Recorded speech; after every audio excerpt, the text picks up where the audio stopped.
Lovely town of Charlotte, Michigan, the old courthouse. There's a foundation fundraiser going on today for alopecia. There's a girl that it's in honor of. Her name is Mallory Crowner, and I'm going to try to dance behind her one of these times for your dance-off thing, and hopefully she don't catch me, and if she does, oh well, I want my $100 Target card to be a $100 donation for her foundation, if that's possible. Alright, so here we go. I'm at the fundraiser.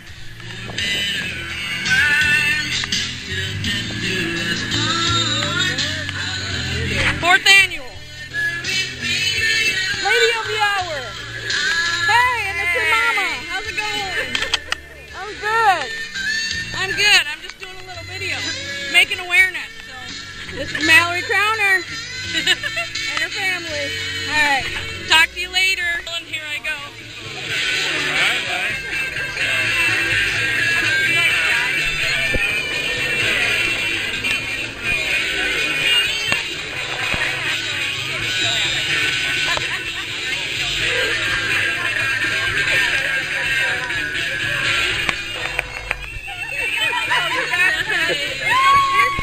The 4th annual Is It Loud? Be Aware, Shave Your Hair fundraiser.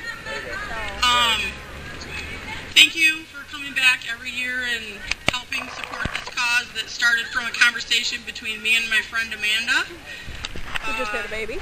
We're here tonight to spread awareness about alopecia areata and the different forms it takes. It's a highly unpredictable autoimmune skin disease resulting in the loss of hair on the scalp and elsewhere on the body. It usually starts with patches, known as alopecia areata, and it can progress to total scalp hair loss, known as alopecia totalis, and it can progress from there into complete body hair loss, which is known as alopecia universalis. I have been so lucky to have encountered all three in half of my lifetime. My hair fell out in patches and grew back within a year when I was 17. When I was 24, I started losing my hair again, and within a few months, I lost eyebrows, eyelashes, everything. I became an alopecia universalis. In all forms of alopecia, the hair follicles remain alive and they're ready to regrow hair when the appropriate signal is received. The donations collected tonight will be sent to the National Alopecia Areata Foundation. They are the largest and most representative nonprofit organization associated with alopecia areata. The money will be used to support research to find a cure or other treatments that will be available. It will be used for scholarships, so people who may not otherwise be able to afford it can attend one of NAF's conferences, and it will go towards educating the public about what alopecia areata is. If anyone wants to donate their hair tonight, like this woman up here on the stage is doing right now, the hair is sent to Children with Hair Loss. It's a Michigan-based nonprofit. They use the hair to create human hair wigs for children, and they supply the wigs to them at no cost. My friend Laura should be here at some point, and I invited her to come and talk about a support group that she started in the Lansing area resulting from her having alopecia as well. I think that's about all I have to say. If you need a form or receipt for tax purposes, they are up at the registration information area, and I'll be available for questions if you want to ask me stuff too. So, have fun! Way to go, Mallory! Woo!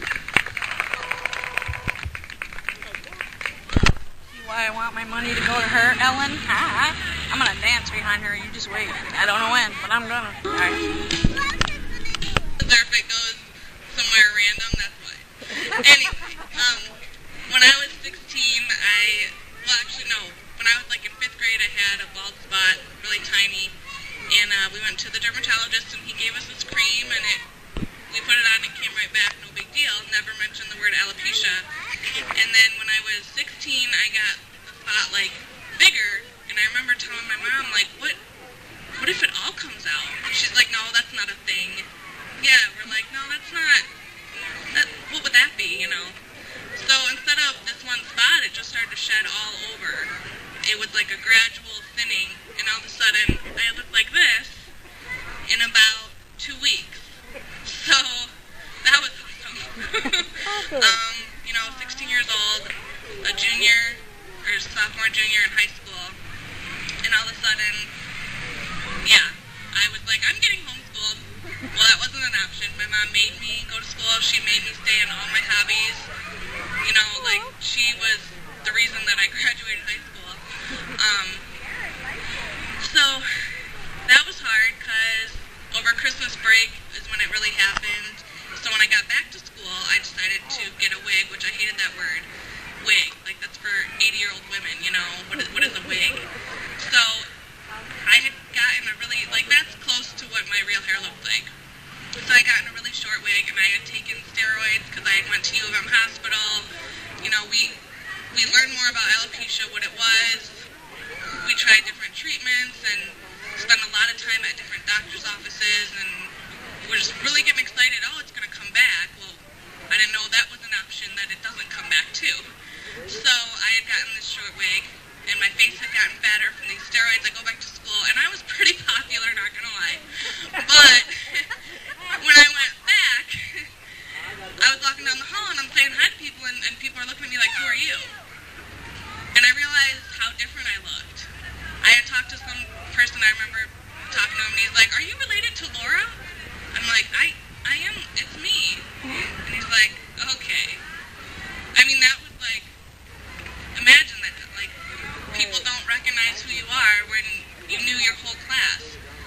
So eventually word got around. Of course, everyone thought cancer was an option, and by senior year, the whole school knew, and it was really fine. It kind of was like, that's cool, no big deal. You know, I was on the dance team, and so my whole team wore bandanas with me the first time that I had to perform, and again, my mom wouldn't let me just not do anything. So I have to thank her for that, and I remember when it happened just thinking, well, there goes my future. Who's going to want to marry a bald chick? Who's going to want, like, I'm never going to have babies. Like, I just was so, of course, throwing a pity party. And so, you know, go to college. That was hard, too, being in the dorms. Everyone's getting ready, coloring their hair, the dorm room open, and I'm, like, wanting to hide. And so that was another hurdle, but you get past it. And then my husband's over there, and he's got tears in his eyes. So after college, I had met Andy, and yeah, I don't get emotional about this anymore. Like, I was just telling Mallory, it's like been so long that we're kind of over it, but I guess not. You just had a baby. Well, I just had a baby too. But yeah, it's kind of like there's days where I forget about it, and then there's days that it is annoying, you know. On our honeymoon, I wanted to look all hot in a bikini, and, you know, there's all these couples with their pretty hair, and I ended up, Mallory inspired me to go on my honeymoon without a wig, and Andy held my hand the whole time, and it was, like, so scary. It was, like, worse than being naked. And, like, right now I don't feel weird because I'm getting a chance to tell you my story, but when you're just out on a beach, people don't know. They see me drinking, they're like, you shouldn't be drinking. I'm like, no, I don't have cancer. It's okay. Like, I have to explain myself, you know? But when I had met Andy, the first night we met, I was like, by the way, I don't have any hair, so take it or leave it. And he was like, that's cool, I'm a recovering alcoholic. I'm like, all right, I think this will work. So, Cute. anyway, in the big picture, it doesn't really matter. I mean, so many worse things. I could be missing a limb. Like, we watched the movie Soul Surfer. Has anyone seen that? Yes. Holy crap, I was bawling the whole time. I mean, this girl went through so much, and she was, like, so positive. And I'm like, dude, I have 2 arms. I really can't get mad. Like, it's just stupid hair. And sometimes it's kind of nice to feel like naked. I actually get more mad that I get spots of hair growing now. I'm like, what are you doing here? You're just in the way, you know? It's just more patches than the smooth Mallory look. Yeah. So, I don't remember. Oh, I met Mallory, now I remember. Yeah, when did you meet? Anyway, we were at this dog walk thing for the Humane Society, and she had her big Mastiff with her, and it's, I didn't meet anyone with alopecia for a long time. Like, when I got to college, I think I finally did. So at first I didn't know anybody. We didn't know anything, and no one could really understand because people would say, I understand, it's hard, but no, you don't, because no one had it at the time. So at this dog walk thing, I saw Mallory, and I'm like, for some reason I could just tell it wasn't cancer, because cancer patients, I feel like maybe they don't lose their eyebrows. I don't know, I could just tell. She looked healthy. We said that, like, you look healthy, that's why you know. So I went up to her, I'm like, do you have alopecia? Yeah. You had hair. I had my hair on. And this has happened before. I get judged for having hair on. I'm like, oh, I do too, though. She's like, okay. And I don't remember if I was like, oh, look, I took the top off a little. Peeky, Look, peeky. really, it's weird. And it was just so cool to meet someone else. And I'm like, oh my gosh, she's so cool walking around without it. Like, I wish I could be that free. And I remember meeting a guy one time with it, like, out in the bar. And, you know, they're like, oh, so it grew back. I'm like, no, look. So, kind of a secret alopecian. But I do like spreading the word about it. And yeah, so maybe a couple years ago, I decided, hey. I forget how we started the support group.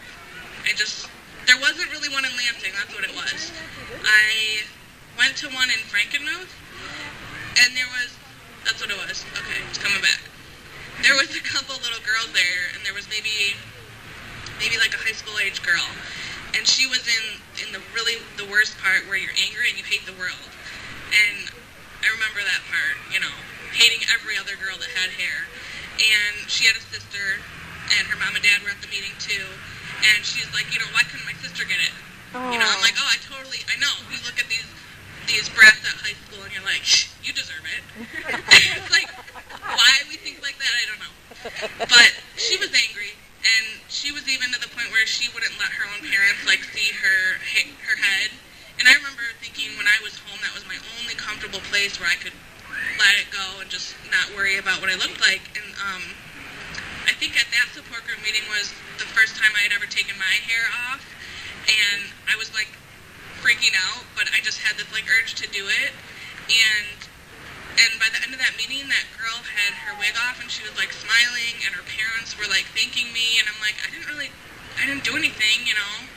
But I think being a little older than her and just showing her like, hey, I'm in college, you know, not a big deal. It's not like we're missing anything, like we can still think and move and everything. So that kind of was what inspired me to like, oh, well, there's not a group in Lansing. So I got with NAF and we started the Lansing group. So, I surprisingly get a lot of calls too. Like, not everyone comes to the groups, but it's almost like, I don't know if alopecia's maybe becoming more, like, known, but I've gotten more calls and people asking questions, and it's kind of nice that it's not as weird anymore. Like, it's definitely more of a known thing between, was it Kayla Martell, some Miss America chick, and then, there was, like, the Olympian, yeah. Charlie Villanueva. Mallory Crowner, so many celebs. So, yeah, pretty much celebrities here. Yeah, so I kind of like talking about it now, and, well, like I said, it's still different when you don't get the chance to explain. But anyway, we're going to do this 50-50 thing right here. I remembered. Let's give her a hand, you guys. Yeah, good job. There's my baby. Aww. Her name's Violet. Hold that for a second.